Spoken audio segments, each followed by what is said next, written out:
به نام خداوند بخشنده مهربان، خداوندی که انسان را از تمامی آفریدگانش برتر آفریده. انسان لایق استفاده از تمامی نعمتهای دنیاست. خداوند متعال نظم و نظام جهان هستی، حق و حقوق تمام حیوانات را بر عهده انسان قرار داده است. انسانها با گذاشتن نام از همدیگر جدا نشوند. در حضور خداوند تمامی انسانها دارای حق و حقوق یکسان هستند. خداوند متعال از تمامی آفریدگانش انتظار آن دارد که هرچه هستند همان باشند. با صلوات بر محمد و آل محمد و با احترام به استحضار میرساند برادر بسیجی محمود شیروانی از پژوهشگران استان بوده که موفق به ساخت دستگاه موتور بدون سوخت شده است. شایان ذکر است همکنون این طرح جهت بهره برداری نهایی آماده می باشد. این طرح در راستای اهداف اقتصادی مقاومتی با تولید انبوه سبب صرفه‌جویی چشمگیری در انرژی خواهد نمود. لذا خواهشمند است در صورت صلاح دید دستور فرمایید تا طرح نامبرده در شورای عالی بسیج علمی کشور مطرح و تسهیلات لازم در اختیار وی قرار بگیرد. مسئول معاونت بسیج علمی پژوهشی و فناوری سپاه شهدای آذربایجان غربی، سرهنگ دوم پاسدار پرویز محمدی، شماره پرونده 513 221 014، تاریخ 95/1/17، پیوست دارد، طبقه بندی محرمانه. سلام عرض می کنم خدمت ملت ایران و رئیس جمهور منتخب ایران. این ویدیو متعلق به ملت ایران می باشد و هر گونه نارضایتی و مشکل بر عهده رئیس جمهور کشور می باشد. به خاطر اینکه بنده به طور مداوم 10 سال است با مسئولین کشور در مورد مسائل ملت ایران در جلساتی پی در پی با مسئولین در ارتباط هستم. به خاطر همین دیگه به هیچ وجه نمیخوام و نمیتونم با مسئولین کشور در مورد تحقیقات و طرح‌های لازمه دیدار بکنم. در طول این 10 سال هر چقدر من با مسئولین کشور در ارتباط بودم در راستای حل مشکلات ملت ایران، آخر دیدم که بیفایده است. تمامی این طرح‌هایی که من چندین سال زحمت کشیدم به عنوان یک جوان ایرانی همینطوری بی جواب مونده و ملت ایران از این طرح‌ها و از مشکلاتی که نخبگان دارند در کشور بیخبر هستند. به خاطر همین این ویدیو رو میگیرم برای ملت ایران تا ملت ایران بدونند که ما جوانان ایران و نخبه‌های ایران همیشه برای حل مشکلات ملت ایران تلاش کردیم. تنها سدی که جلوی ما جوانان ایران و نخبه ها رو گرفته که این در برابر این مشکلات حرکتی انجام بدیم مسئولین کشور هستند. من از رئیس جمهور کشور ایران خواهش میکنم یک بار برند ارومیه و از حمایت از نخبگان ارومیه دیداری داشته باشند. 2007 در ایران با همکاری دانشگاه پیام نور، بچه‌های دانشگاه پیام نور موتوری رو طراحی کردیم، خودرویی رو طراحی کردیم که فوق‌العاده بود و تا الان هم نظیرش نیست در دنیا. رفتیم حمایت از نخبگان آذربایجان غربی، باور کنید جوراب پاشون نبود. مثل اینکه مراجعت میکنی به بیمه. رفتیم طرح‌ها رو گذاشتیم، 4 تا جوون هستیم، نخبه، مخترع، کارشناس، میخوایم برای مملکتمون کاری انجام بدیم. برمیگرده به من میگه بچه‌های عزیز، دوستان گرامی، من درسته این طرح شما خیلی قشنگه، خیلی زیباست، خیلی طرح جالبی هست، ولی دولت در راستای سلاح‌های جنگی بیشتر بودجه ارائه میده به نخبگان. بهتره که شما برید و در راستای سلاح‌های جنگی فعالیت بکنید. من همون لحظه بعد از چند ماه از ایران خارج شدم تا زمانی که رهبر معظم انقلاب اسلامی ویدیویی ازشون دیدم در خارج از کشور، فرمودند مشکلات ملت ایران در حدی رسیده که این مشکلات فقط به دست جوانان ایران حل شدنی هست. از خارج از کشور هیچ اکیپ یا هیچ نخبه‌ای در راستای حل مشکلات ملت ایران هیچ تلاشی نخواهد کرد. فقط جوانان ایران هستند که میتونن راه چاره‌ای برای این مشکلات پیدا بکنن. رهبر معظم فرمودند، خطاب به جوانانی که در خارج از کشور زندگی میکردند، فرمودند که در خارج از کشور اگر بخواهید به طور طولانی زندگی کنید در معده آن کشور هضم خواهید شد و نهایتی پیدا نخواهید کرد. بهتر است که برگردید به کشور خودتان و در کشور خودتان خدمت کنید و در این کشور فعالیت داشته باشید. خیلی حرف بجایی بود، من هم قبول کردم. به عنوان یک نخبه طرح‌هایی که در طول این چند سال به عنوان یک نخبه بازدید از 18 کشور جهان جمع‌آوری کرده بودم به ایران آوردم و برای ثبتشون تلاش کردم. این طرح‌ها رو میخوام به ملت ایران ارائه بدم. ملت ایران هم باید بدونه که چه طرح‌های نخبه‌ها ارائه دادند و مسئولین مانع شدند. رفع مشکل بیکاری در ایران، در حد 20 میلیون فرصت کاری ایجاد کردیم. آیا در مجلس شورای اسلامی، در مجلس ایران میتونند یک طرح و یک لایحه‌ای رو ارائه بدن که 20 میلیون فرصت کاری ایجاد بشه؟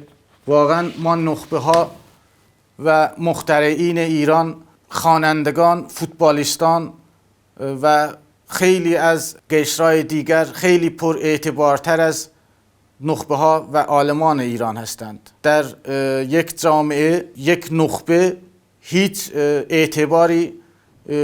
اعتبار بیشتر، تقریبا خواننده بیشتر از یک نخبه اعتبار دارد در ایران. من به خاطر یک پارچه ایران فارسی صحبت باید بکنم. به خاطر این طرح‌هایی که ارائه دادم من در تبعید زندگی میکنم. بهتره که من طرح‌ها رو بگم، بعد صحبت خیلی زیادی دارم با مسئولین کشور. از رئیس جمهور کشور خواهش میکنم که به عنوان یک نخبه من مراجعت میکنم بهشون. در حال حاضر خدا رو شکر این از جنگم ما درست خسارتی دیدیم، ولی خب خدا رو شکر سریعا این جنگ تموم شد. دلهره و اضطرابی که در این جنگ من داشتم واقعا خیلی زیاد بود.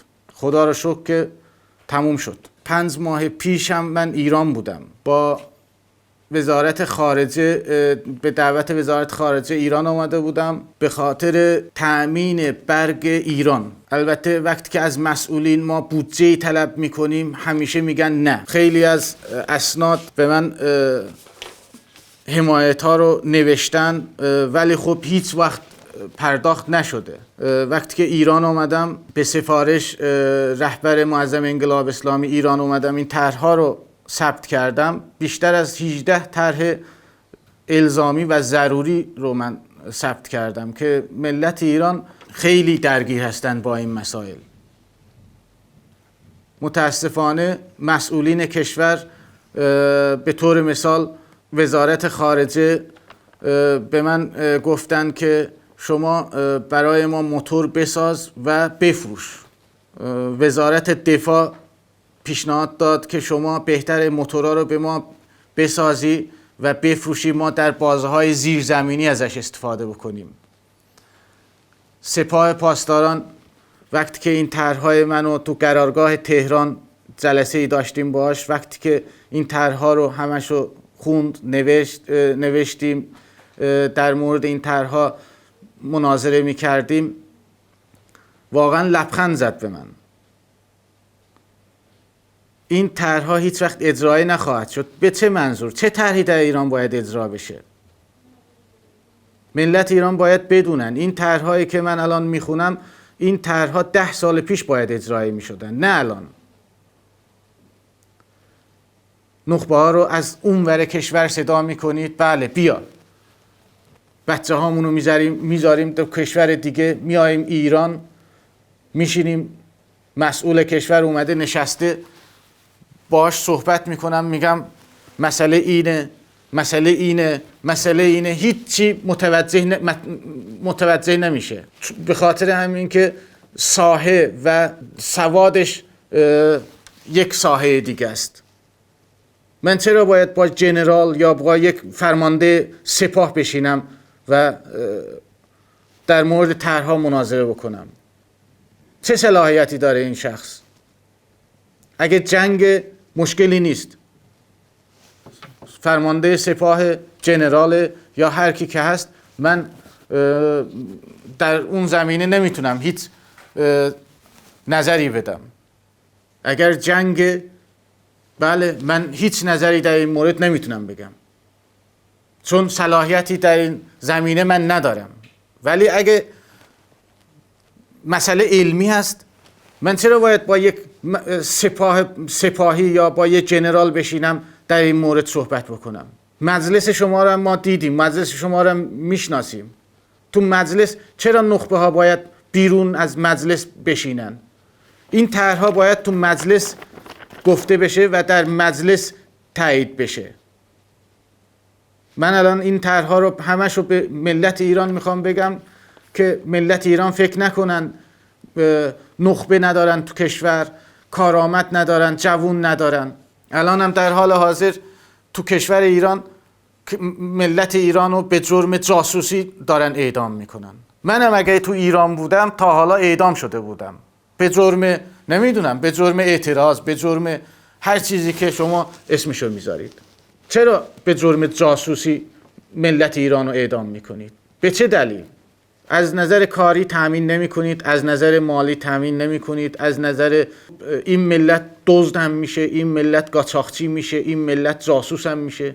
این ملت نوکر شما نیست که. شما مسئولین کشور، شما وظیفه دارید که این ملت رو تامین بکنید، مشکلات این ملت رو جوابگو باشید.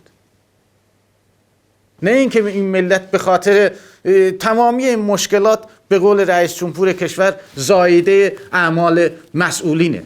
دقیقاً 6 ماه پیش ایران بودم به خاطر تامین کل برق ایران. در مقابلش چی خواستم؟ مسئولین اونجا بودن، کامراها اونجا بود. چی خواستم در عوض تامین برق ایران؟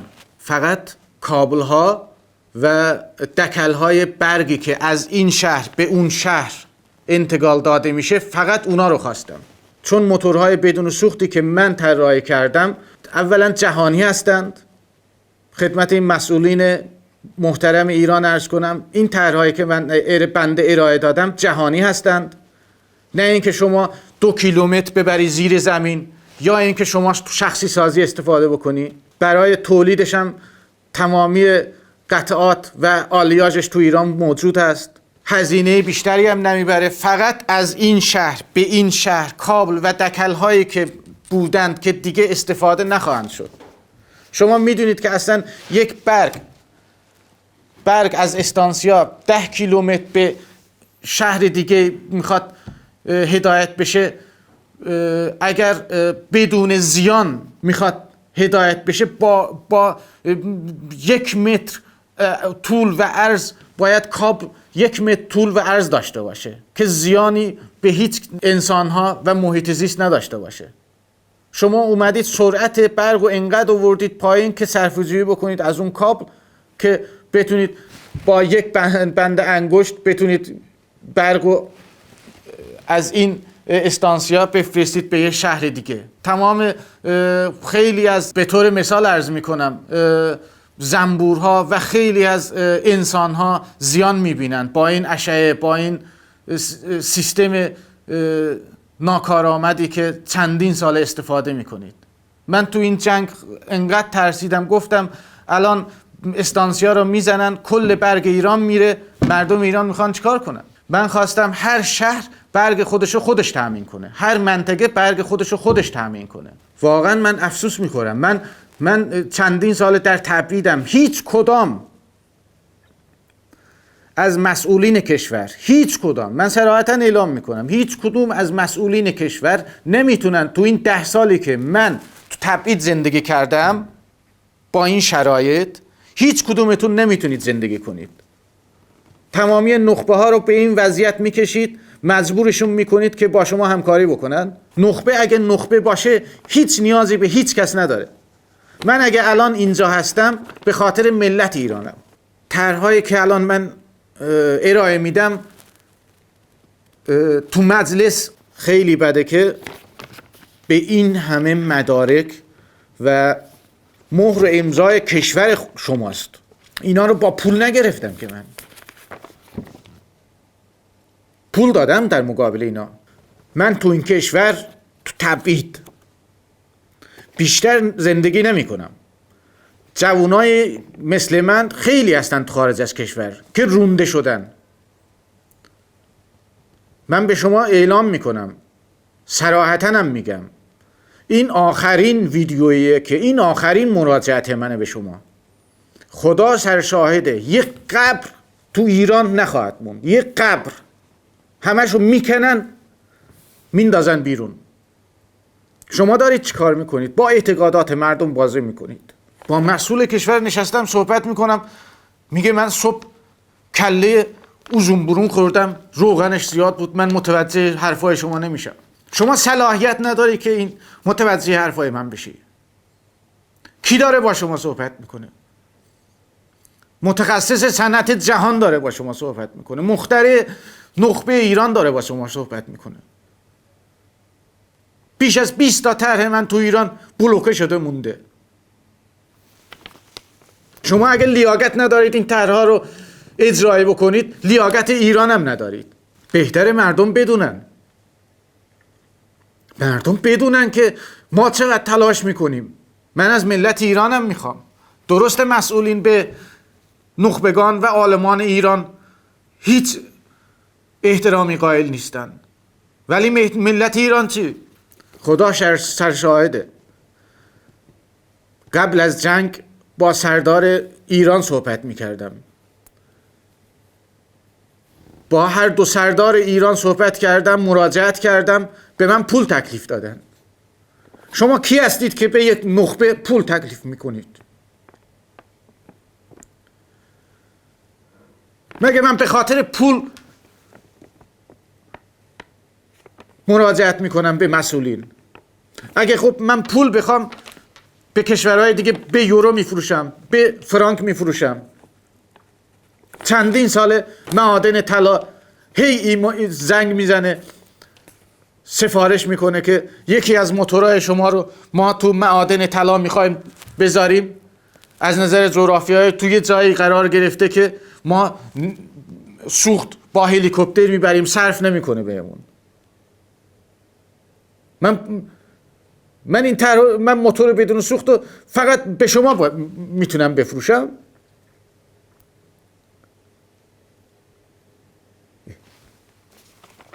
ما به شما پول میدیم، 1 میلیون میدیم، بده برو. کجا برم؟ مملکتمه، خاکمه. 1 میلیون بدم برو. 1 میلیون دلار خودشم. شما چطور دشمنی با آمریکا دارید که فقط با مسئولین با دلار معامله میکنن؟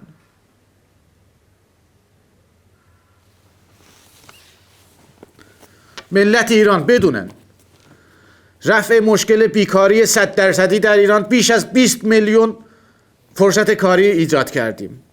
بازنشسته شدن تمامی ملت ایران بالای 60 سال. فقط قرار نیست کسایی که نوکری شما رو میکنن بازنشست بشن. هر ایرانی حق داره کار کنه، نکنه بعد از 60 سال بازنشسته بشه. 10 ساله داریم ما اینو اعلام میکنیم. حمایت کامل از بیماران دیابتی و ناعلاج، حمایت کامل از سالمندان و ساخت خانه سالمندان در سراسر کشور، تأمین آب شرب و کشاورزی تمام ایران. 10 سال پیش ارائه داده بودم. مسئولین به ما نشون بده چطور میخوای، به چه نحوی میخوای. بهشون توضیح میدم، میگه نه آقا این چه طرحیه، این طرح چه سودی به ما داره، این طرح چه سودی به شما داره. الان این طرحی رو ارائه دادید، ارسال آب از آب شیرین کن به سراسر ایران. شما میدونید این چقدر اثرات برای محیط زیست داره. خب بعد 5 سال چی؟ تمام این لوله ها رو میخواید 5 سال به 5 سال در بیارید، تمیز کنید، باز گذارید سر جاش. لایه هایی که اونجا جمع میشن، اون طرحی که اجرایی شد در ایران هنوزم فکر کنم تموم نشده، چند میلیارد هزینه برده. من اون طرح رو نصف اون قیمت میخواستم این طرح رو اجرایی بکنم، قبول نکردید. باید سود شخصی داشته باشه، نداشته باشه تایید نمی کنید. چقدر با فرماندهان نشستم، چقدر با مسئولین نشستم، با برادرم این کار رو بکن، با پسرم مشارکتی. پسرت چه شورش میرسه به این طرح‌ها؟ به پسرت چه ربطی داره این کارا؟ من به ایران برمیگردم. حالا شما فرار میکنید، من برمیگردم. شما اونجا وای میسید، من برمیگردم. من نمیدونم. نه تنها من، بیشتر من این همه کشور گشتم، این همه ایرانی دیدم، من یه خائن ندیدم. حالا میخوای به من خائن بگی شما نشستی من منسوب به یک خانواده با شرف و با غیرت ایرانی هستم. حمایت کامل از دانش آموزان، معلمان، دانشجویان و عالمان کشور. یک دانش آموز ایرانی یک وعده غذا، شیر، لباس، دفتر، کاغذ، قلم و تمامی ورزش هایی که دوست داره و تمامی پول بلیط هایی که از تمام در داخل ایران مجانی باشه. یک دانش آموز هر لحظه بخواد سوار بشه، به هر جا که میخواد بره بیاد تا 18 سالگی. این حق بچه های ماست. شما به عنوان ما ملت به عنوان یک خانواده هستیم. شما سردمدار دولت هستید. شما به عنوان یک مدیر چطور نمیتونید شیر بچه‌تو بدی، غذای بچه‌تو بدی، لباس بچه‌تو بدی، حمایت کنی؟ سالمندان ایران همه سوء تغذیه هستند. شما خبر دارید دانش آموزان همه سوء تغذیه هستند. چرا زندان ها اینقدر پره؟ ثابت نگه داشتن اقتصاد کشور. من 11 بار تو ایران تو اجلاسات، تو جلسات شرکت کردم. بیش از 20 بار من تو اجلاسات، تو جلسات شرکت کردم با مسئولین. میبینم که نه خیر، اینا فقط به سود شخصی فکر میکنن. خب اگه به سود شخصی مقدسه، من چرا اومدم اینجا الان نشستم به خاطر منفعت و سود ملت ایران دارم صحبت میکنم؟ دیوانه ام من؟ اون خاک متعلق به ماست و کسایی که تو اونجا هم نشستن ها. ما جوان هستیم، جوانان اون کشور هستیم، مسئول هستیم در برابر تمامی مشکلات اون ملت. به خاطر ثابت نگه داشتن اقتصاد کشور بیش از 18 لایحه طرح ارائه دادیم که ثابت بمونه. چرا باید هر روز قیمت ها بره بالا؟ به چه دلیل؟ تو مجلستون یه نخبه نیست، یه عالم نیست. 10 سال من تو آذربایجان، تو باکو زندگی میکنم. نه اجازه دارم تو بانک حساب باز کنم، کارت بانکی داشته باشم. نه اجازه دارم تلفن برم از مغازه بخرم.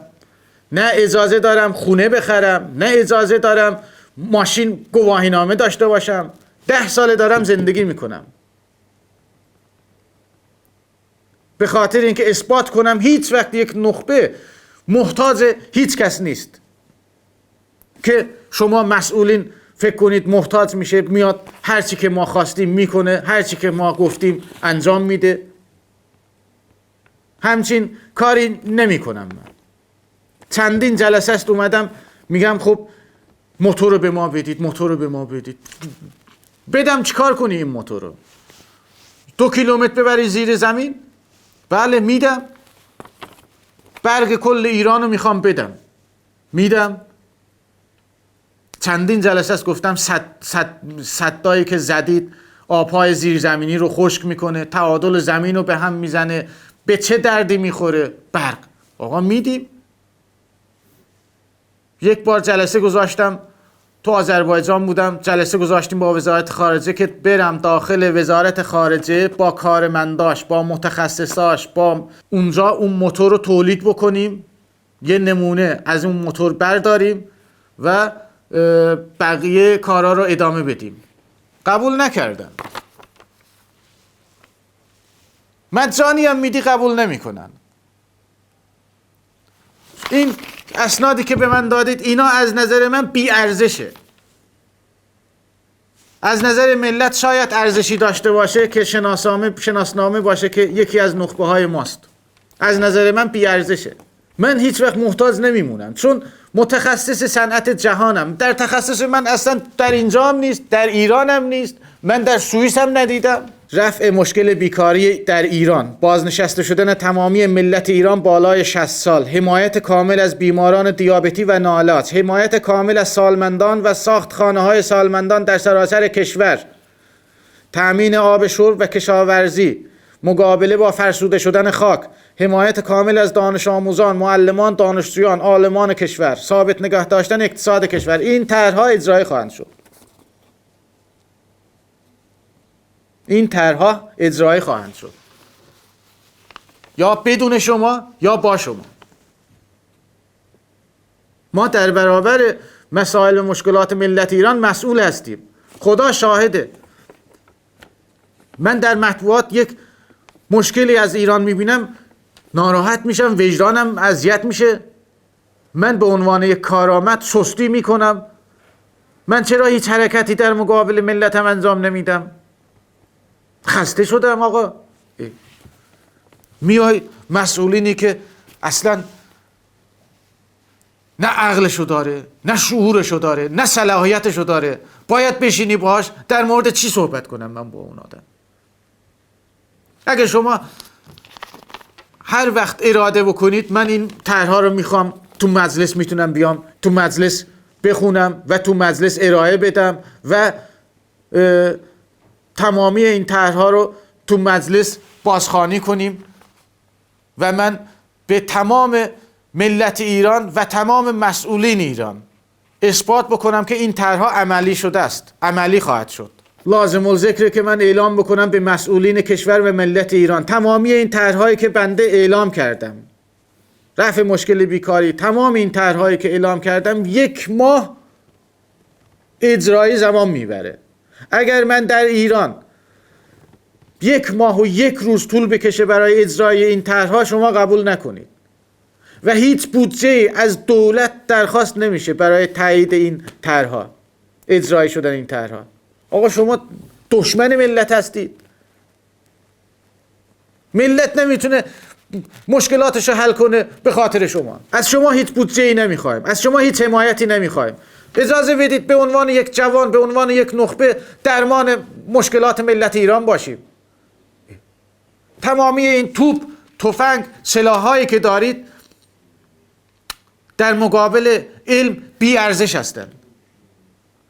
تاریخاً تمامی ملت ایران، تاریخاً ملت ایران در برابر تمامی مشکلات با علم ایستادگی کرده است. به عنوان یک ایرانی عرض میکنم من هیچ دشمنی ندارم در این دنیا. من اگر دشمن دارم این ضعف بنده است. چرا باید دشمن داشته باشم؟ 40 ساله این مرگ اون مرگ، این مرگ اون مرگ. چرا باید این همه قاچاقچی باشه تو ایران که بتونن یه چیزی رو وارد کنن که یکی رو بکشن یا یکی رو داغون کنن؟ چرا این همه بیکار باید باشه که این همه دزد تولید بشه؟ بله اینا به قول رئیس جمهور کشور ایران زاییده اعمال ناقص شماست. من نخبه اینجا چیکار دارم؟ هیچ کس جرأت اینو نداره که به من خائن، وطن فروش، یا چون با سرداران ایران دیدار داشتم تو این 10 سال، با سپاه پاسداران دیدار داشتم، وزارت خارجه دیدار داشتم، وزارت دفاع دیدار داشتم، آذربایجان غربی، تهران. چطور ممکنه این طرحها، بازم میگم، اجرایی خواهد شد در ایران؟ ملت ایران به رفاه، ثبات، آسایش و اقتصاد ثابت حاکم خواهند شد، یا با شما یا بدون شما. من در ایران در قم از مرگد حضرت زهرا منو بیرون کردند. به عنوان یک ایرانی دارم عرض میکنم، منو از مرگد حضرت زهرا بیرون انداختند. به عنوان یک ایرانی عرض میکنم، من باید شلمه سرم ببندم که شما به عنوان یک مسلمان منو نگاه کنید؟ مسلمان واقعی شلمه سرش میبنده؟ شما دین و ایمونتون چیه؟ من محمود، پسر میرزا علی، نوه اسم علی، نتیجه لطف الله، جدم محمد، من باید شلمه سرم ببندم که از دین اسلام صحبت کنم با شما؟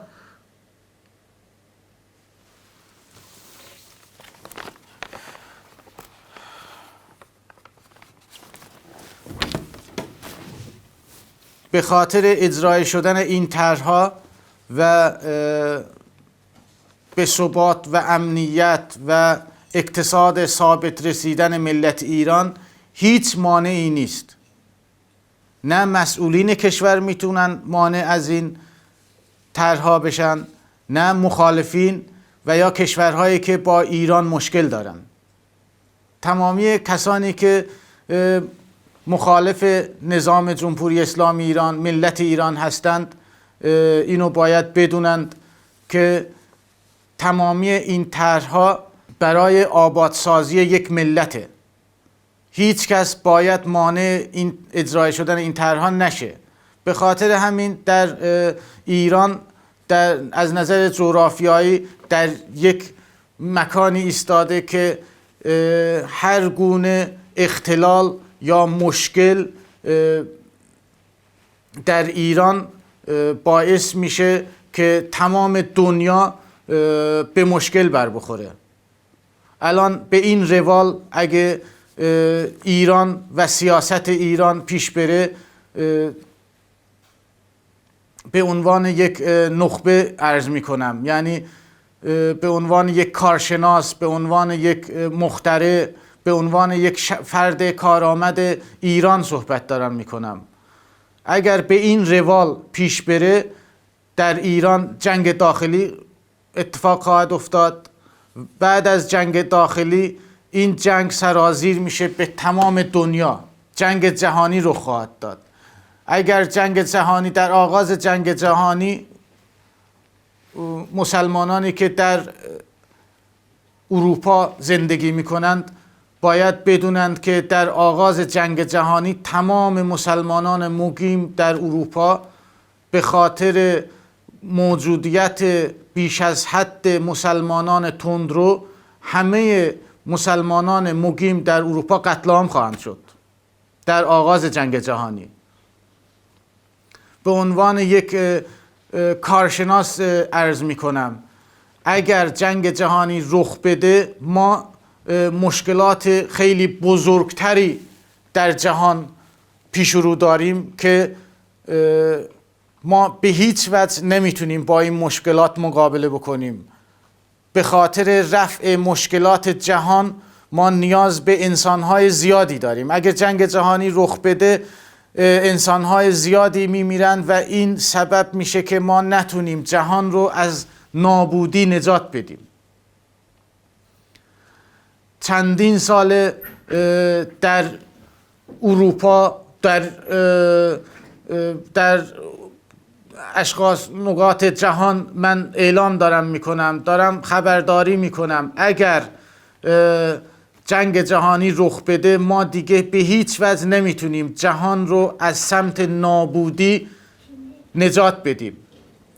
تمامی این طرح‌هایی که دارم جهانی هستند، باید متوجه این مسئله مهم بشوید. تمامی این طرح‌هایی که بنده ثبت کردم در راستای حل مشکلات ایران و جهانه.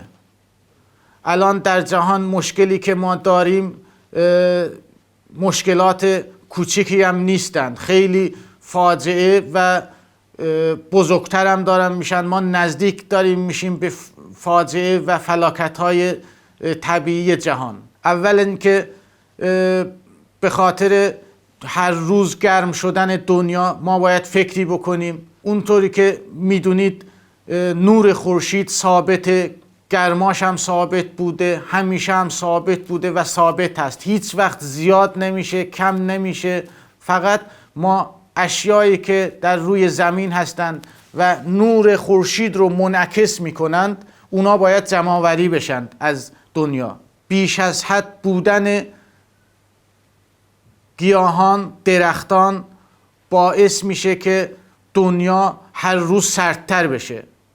کم بودن گیاهان و درختان باعث میشه که هر روز گرمتر بشه دنیا. ما باید این تعادل رو تنظیم کنیم. ما این صاحب برای یه تکنولوژی هستیم که میتونیم این مشکلات رو حل بکنیم.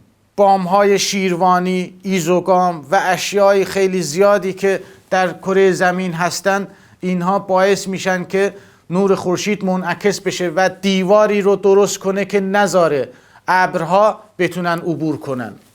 مختل میشه اکوسیستم طبیعت رو ما به هم میزنیم. بعد مشکل دیگه ای هم که هست، تمامی دیوکسیدی که از کارخانجات و ماشینالات تولید میشه، اینا با سرعت باد به اعماق زمین هدایت میشن، از دنیا خارج نمیشن، به اعماق زمین هدایت میشن و در نتیجه آبهای زیرزمینی رو آلوده میکنن. تدریجاً آبهای زیرزمینی رو خالی میکنن، چشمه ها خشک میشه و به گازانبار تبدیل میشه و این گازانبارها تدریجاً نشست میکنن و رانش به وجود میاد. این دیوکسیدها یه مشکل بزرگی دیگه هم که تولید میکنن. الان در حال حاضر تمامی انسان ها در حال تولید دیوکسید هستند. این دیوکسیدها مشکل دیگه هم که ایجاد میکنن، نفت انبارهایی که در زیر زمین هستند به افزایش سرعت عملی آنها کمک میکنه.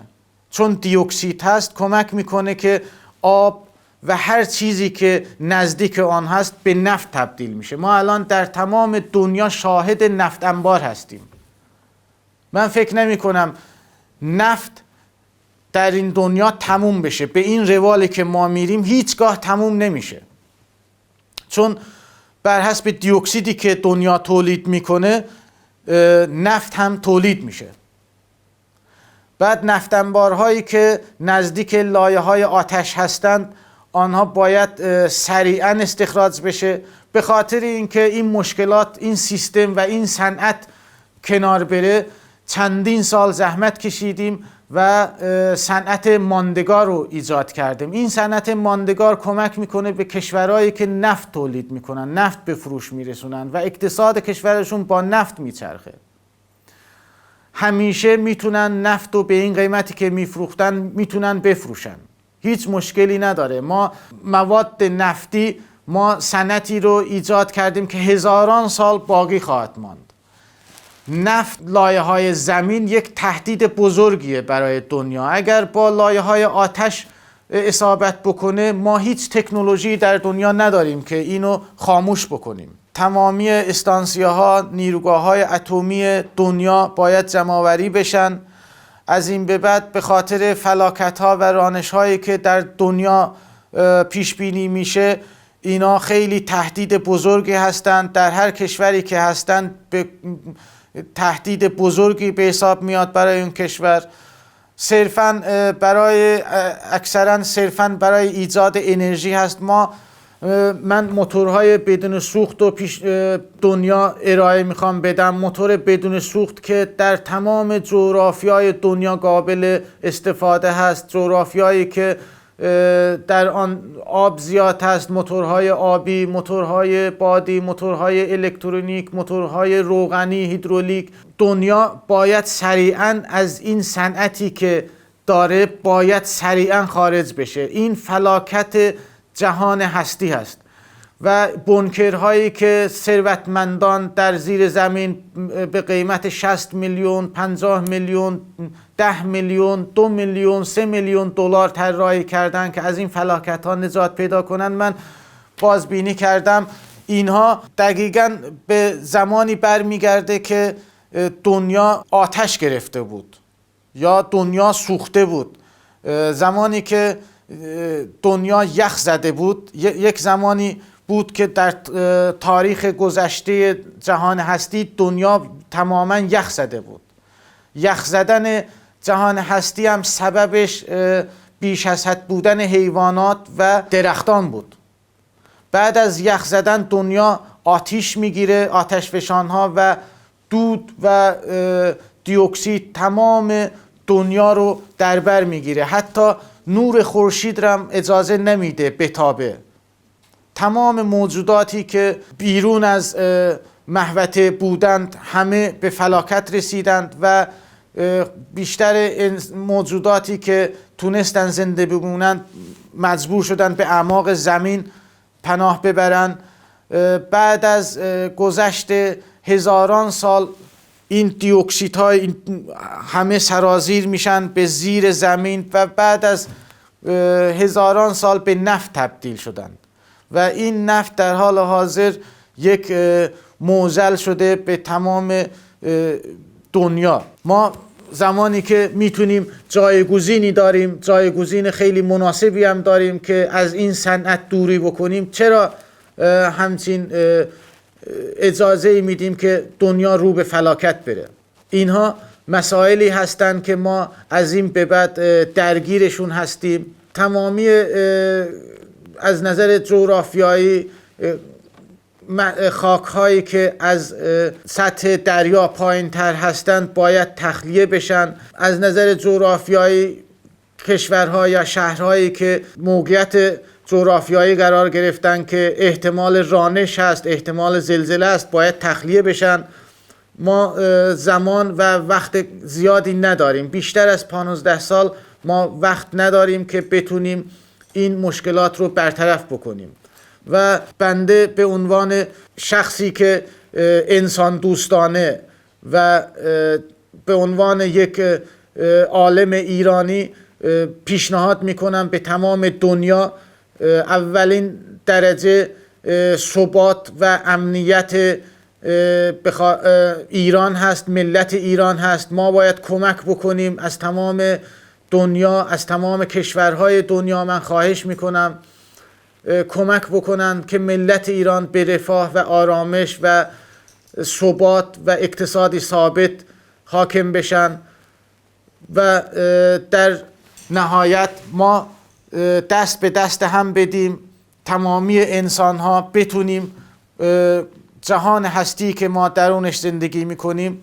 از فلاکت نجات بدیم. من آرزو میکنم و ایمان دارم به ملت ایران، امیدوار هستم که حمایت میکنید و صدای من رو به گوش همه مسئولین ایران میرسونید.